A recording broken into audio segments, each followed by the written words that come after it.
like this.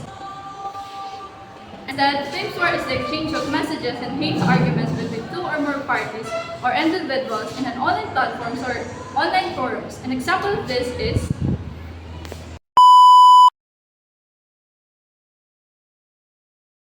The conflict on social media was talking about the girl who raised a concern about the 500 allowance that his father is giving her.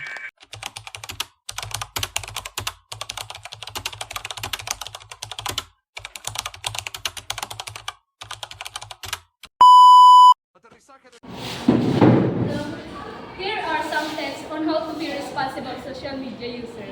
First, think before you click. Number 2, read the information you'd like to share. Number 3, consider the audience and how it will affect the person's feelings. Number 4, always use right language and avoid hurtful words. Flames was a common problem here in our society. A lot of people that are using social media encounter different conflicts and bashers in the comment sections that could lead to hate arguments, and that is what we call flames war. There are ways in preventing flame war or well-being on social media. So come on, let's dig deeper into this discussion. Number 1, think before you post. Ensure that the content of the message is not irrational. Make sure it is respectful and not evocative. Number 2, practice empathy. Try to understand the perspective of others before engaging in the discussion. Number 3, avoid personal attacks. Refrain from making personal attacks or resorting to name calling when disagreeing with someone online.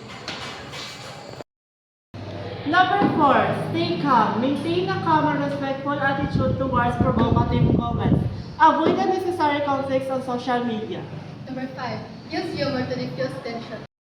Number 6, report abusive behavior. Most social media platforms have mechanisms in place to report abusive behavior or harassment. Lastly, educate others. If you see someone engaging in flame war behavior, gently educate them about the importance and respect of communication. So that's all, Junior High Pips. I hope you learned something from today. Always remember the 7 ways in preventing flames war in order to avoid conflicts.